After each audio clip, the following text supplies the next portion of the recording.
Halo, perkenalkan kami dari kelompok 3 mata kuliah Bahasa Indonesia.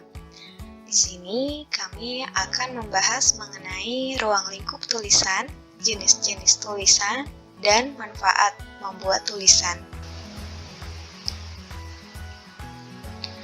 Berikut ini adalah nama teman-teman yang ada di kelompok 3.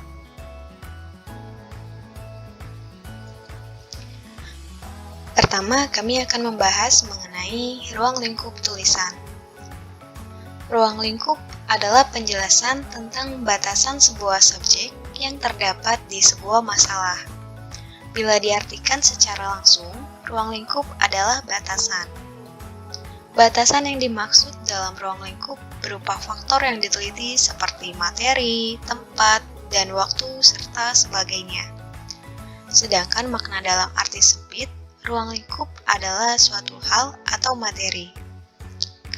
Ruang lingkup mencakup tulisan dalam konteks, berinteraksi dengan orang lain, menafsirkan, menganalisis, dan mengevaluasi tulisan.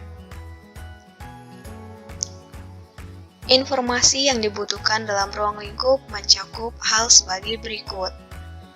Pertama, ada tujuan umum penelitian. Kedua, ada populasi atau sampel yang diteliti.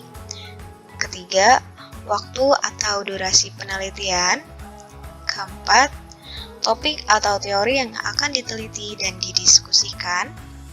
Kelima, lokasi geografis yang tercakup dalam penelitian.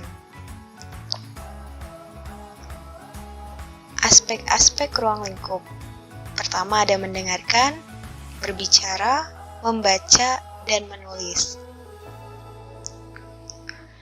Manfaat ruang lingkup tulisan. Pertama, pembahasan dalam penelitian jadi lebih fokus, agar pembahasan tidak terpecah kepada hal yang tidak berhubungan dengan subjek yang dibahas.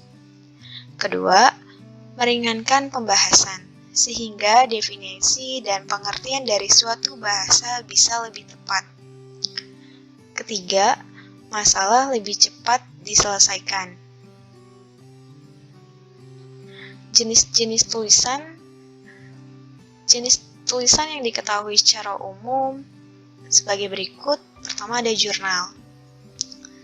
Jurnal merupakan catatan tertulis harian berdasarkan suatu kejadian, pengalaman, dan pengamatan yang dialami penulis. Jurnal biasanya bersifat terbatas yang hanya ditujukan untuk koleksi pribadi. Namun, tidak menutup kemungkinan jurnal juga dibagikan kepada orang lain. Kedua, fiksi. Jenis tulisan fiksi mungkin paling sering dikerjakan ketika duduk di bangku sekolah. Fiksi atau karangan biasanya ditulis dengan tema tertentu dalam bentuk prosa atau berupa analisa, spekulasi, atau informasi yang bersifat tidak sebenarnya. Ketiga, puisi. Puisi merupakan salah satu karya sastra yang banyak digemari orang, mulai dari usia belia, remaja, hingga orang tua. Para penyuka sastra pasti sudah tidak asing lagi untuk mengenali apa itu puisi. Puisi adalah salah satu media yang sering digunakan untuk menyampaikan pesan. Isi dari pesan ini bisa berupa suatu ungkapan atau sebuah pesan dari seseorang ke orang lain atau ke khalayak. Keempat, karya tulis ilmiah. Karya tulis ilmiah atau yang biasa disingkat karya ilmiah adalah laporan tertulis yang menyajikan hasil temuan atau penelitian sang penulis. Pada beberapa jenis karya tulis ilmiah, pengkajian atau analisis harus berdasarkan teori yang telah ditelurkan para ahli dunia sehingga hasilnya layak untuk dipertanggungjawabkan. Dengan demikian, hasil pengkajian atau analisis bisa dijadikan acuan bagi peneliti atau penulis lain di kemudian hari. Jenis karya tulis ilmiah meliputi artikel ilmiah, makalah, paper, skripsi, tesis, dan disertasi. Kelima, autobiografi. Jenis tulisan autobiografi merupakan sebuah tulisan yang menceritakan tentang cerita atau kisah kehidupan seseorang yang ditulis oleh orang yang sama. Dengan kata lain, penulis autobiografi menceritakan kisahnya sendiri. Autobiografi ditulis berdasarkan pengalaman dan kenangan pahit manis dari sang penulis. Yang membedakan dari biografi adalah kemurnian dari cerita yang ditulis karena berasal dari kisah pribadi tanpa melibatkan sangkut paut penulis lain. Berdasarkan tujuannya, dikenal 4 jenis tulisan. Pertama, ada eksposisi. Eksposisi adalah tulisan yang bertujuan menginformasikan atau menjelaskan sesuatu kepada pembaca.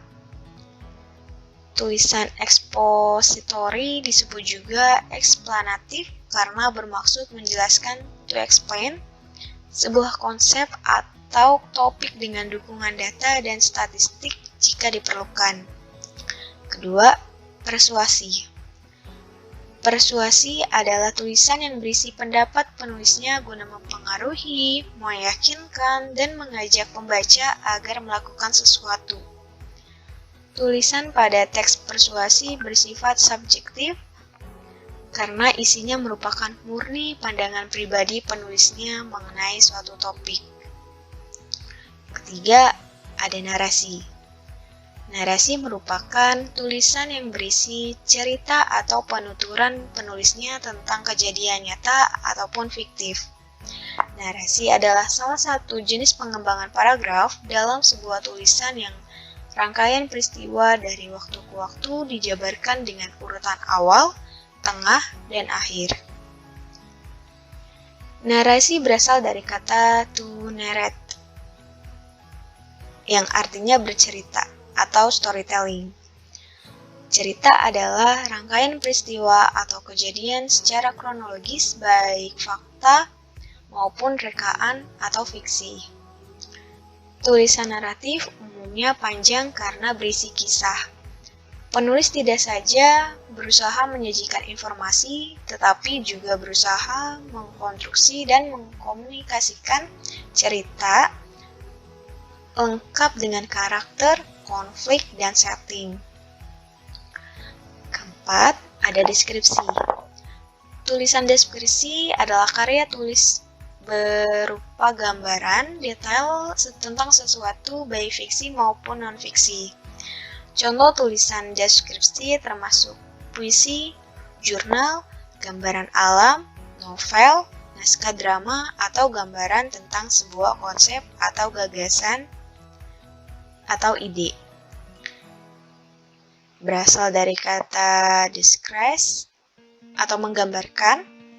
Tulisan deskriptif menjabarkan atau menggambarkan suatu objek seperti benda, tempat, atau suasana tertentu yang melibatkan panca indera seperti penglihatan, pendengaran, pengecapan, penciuman, dan perabaan.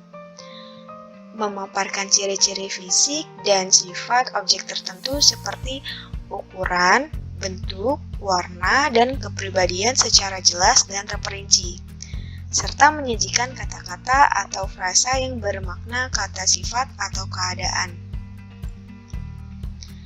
Manfaat dalam membuat tulisan. Pertama, menulis berarti menciptakan jembatan berkomunikasi dengan diri sendiri maupun orang lain.